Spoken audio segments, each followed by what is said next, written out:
Hello ನಮಸ್ಕಾರ, welcome back to my YouTube channel. So ಇವತ್ತು mutton sambar ಹೇಗೆ ಮಾಡೋದು ಅಂತ ನೋಡ್ಕೊಂಬರೋಣ ಬನ್ನಿ. ಸಾಂಬಾರ್ಗೆ ಏನೇನು ಬೇಕು ಅಂದರೆ ಈರುಳ್ಳಿ, ಬೆಳ್ಳುಳ್ಳಿ, ಶುಂಠಿ, ಕೊತ್ತಂಬರಿ ಸೊಪ್ಪು, ಹಾಗೆ ಹಸಿಮೆಣಸಿನ್ಕಾಯಿ, ಚಕ್ಕೆ, ಗಸಗಸೆ, ಲವಂಗ, ಮೆಣಸು. ಇವಾಗ ಅದನ್ನೆಲ್ಲ ರುಬ್ಕೊಂಬರೋಣ ಬನ್ನಿ. ಈರುಳ್ಳಿ, ಕೊತ್ತಂಬರಿ ಸೊಪ್ಪು, ಮೆಣಸಿನ್ಕಾಯಿ, ಶುಂಠಿ ಅಷ್ಟನ್ನು ಮಾತ್ರ ಹಾಕ್ಕೊಂಡು ರುಬ್ಕೋಬೇಕಾಗುತ್ತೆ ನಾವು. ಸ್ವಲ್ಪ ನೀರನ್ನು ಸ್ವಲ್ಪ ಮಿಕ್ಸ್ ಮಾಡ್ಕೊಳ್ಳಿ. ನೋಡಿ, ಈ ಥರ ತರಿ ಇರಬೇಕು ಸಣ್ಣಕ್ಕೆ. ನಾನು ತೊಳೆದು ಇಟ್ಕೊಂಡಿದ್ದೀನಿ ಆಲೆ ಮಟನ್ನು. ಅದಕ್ಕೆ ಸ್ವಲ್ಪ ಆಯಿಲ್ ಹಾಕ್ಬಿಟ್ಟು ಸ್ವಲ್ಪ ಅದು ಕಾಯಬೇಕು. ಕಾಯ್ದಾದ್ಮೇಲೆ ಸ್ವಲ್ಪ ಉಪ್ಪು ಹಾಕ್ಕೊಳ್ಳಿ. ಅದಾದಮೇಲೆ ನಾವು ಶುಂಠಿ ಬೆಳ್ಳುಳ್ಳಿ ಪೇಸ್ಟ್ ಎಲ್ಲ ರುಬ್ಕೊಂಡಿರ್ತೀವಲ್ಲ ಅದನ್ನು ಆ್ಯಡ್ ಮಾಡ್ಕೊಳ್ಳಿ. ಅದು ಸ್ವಲ್ಪ ಹಸಿ ಸ್ಮೆಲ್ ಹೋಗೋವರೆಗೂ ನಾವು ಬೇಯಿಸ್ಕೋಬೇಕಾಗುತ್ತೆ. ಅದೇನಾದ್ರು ಹಸಿ ಸ್ಮೆಲ್ ಇದ್ದರೆ ಚೆನ್ನಾಗಿರಲ್ಲ, ಸ್ವಲ್ಪ ಅದೇ ಸ್ಮೆಲ್ ಹೊಡಿತಾ ಇರುತ್ತೆ. ಸೊ ಅದಕ್ಕೋಸ್ಕರ ನೋಡಿ, ಈ ಥರ ಎಣ್ಣೆ ಎಲ್ಲ ಬಿಟ್ಕೋಬೇಕು, ಆ ಥರ ಬೇಯಿಸ್ಕೋಬೇಕಾಗುತ್ತೆ. ಆದಮೇಲೆ ನಾವೇನು ತೊಳೆದಿಟ್ಕೊಂಡಿರ್ತೀವಿ ಮಟನ್ನು, ಅದರೊಳಗೆ ಹಾಕ್ಕೊಂಡು ಸ್ವಲ್ಪ ಒಂದು 20 ನಿಮಿಷನಾದ್ರೂ ಬೇಯಿಸ್ಕೊಬೇಕಾಗುತ್ತೆ. ಅದು ಸ್ವಲ್ಪ ನೀರೆಲ್ಲ ಬಿಟ್ಕೊಂಡು ಸ್ವಲ್ಪ ಅದು ನೀರೆಲ್ಲ ಡ್ರೈ ಆಗಬೇಕು. ಸ್ವಲ್ಪ ಉಪ್ಪು ಹಾಕ್ಕೊಂಡು ತಿರುಗಿಸ್ಕೊಳ್ಳಿ. ನಾವು ಎಷ್ಟು ಒಗ್ಗರಣೆಲಿ ಬೇಯಿಸ್ಕೊತೀವಿ ಅಷ್ಟು ಟೇಸ್ಟ್ ಇರುತ್ತೆ. ಸ್ವಲ್ಪ ಫ್ರೈ ಆಗೋವರೆಗೂ ನಾವು ಈ ಥರ ಅಂಡು ಹಿಡ್ಕೊಂಬಿಡುತ್ತೆ, ಇಲ್ಲಾಂದರೆ ತಿರುಗಿಸ್ಕೊಳ್ಳಿಲ್ಲ ಅಂದರೆ.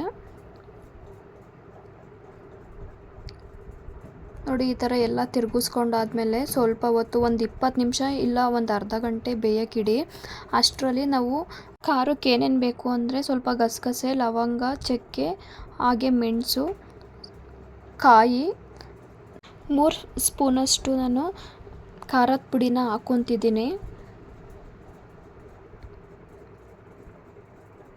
ನಿಮ್ಗೆ ಎಷ್ಟು ಬೇಕು ಕ್ವಾಂಟಿಟಿ ಅಷ್ಟು ನೋಡಿಕೊಂಡು ಹಾಕ್ಕೊಳ್ಳಿ.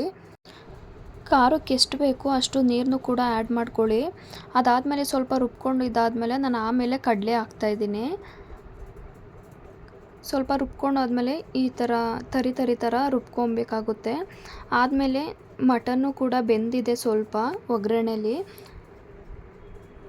ನೋಡಿ, 1-2 ರೌಂಡ್ ಈ ಥರ ತಿರುಗಿಸ್ಕೊಂಡಾದ್ಮೇಲೆ ಗೊತ್ತಾಗುತ್ತೆ ನಿಮಗೇನೆ, ನೀರೆಲ್ಲ ಸ್ವಲ್ಪ ಎಲ್ಲ ಡ್ರೈ ಆಗಿದೆ. ಆದಮೇಲೆ ನಾವೇನು ಮಸಾಲೆ ಎಲ್ಲ ರುಬ್ಕೊಂಡಿರ್ತೀನಿ ಅದನ್ನು ಸಹ ಹಾಕ್ಕೊಳ್ಳಿ. ಮತ್ತು ಜಾರಲ್ಲಿ ಸ್ವಲ್ಪ ಇರುತ್ತಲ್ಲ ಅದರೊಳಗೆ ನೀರು ಮಿಕ್ಸ್ ಮಾಡಿಕೊಂಡು ಮತ್ತೆ ಆ್ಯಡ್ ಮಾಡ್ಕೊಳ್ಳಿ. ನಿಮ್ಗೆ ಎಷ್ಟು ಜನ ಇರ್ತಾರೆ ನೋಡಿಕೊಂಡು ನೀವು ನೀರನ್ನ ಮಿಕ್ಸ್ ಮಾಡ್ಕೋಬೇಕಾಗುತ್ತೆ. ಆದಮೇಲೆ 1-2 ರೌಂಡು ತಿರುಗಿಸ್ಕೊಂಡು ಸ್ವಲ್ಪ ನಿಮ್ಗೆ ಎಷ್ಟು ಟೇಸ್ಟಿಗೆ ಬೇಕೋ ಅಷ್ಟು ಉಪ್ಪನ್ನು ಕೂಡ ಆ್ಯಡ್ ಮಾಡ್ಕೊಳ್ಳಿ.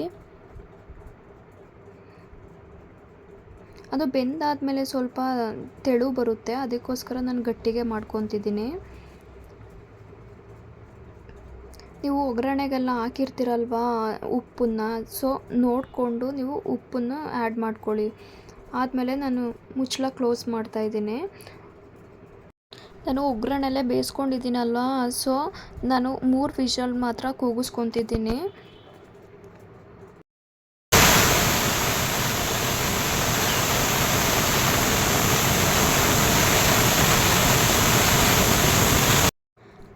ಮಟನ್ ಸಾಂಬಾರು ರೆಡಿಯಾಗಿದೆ.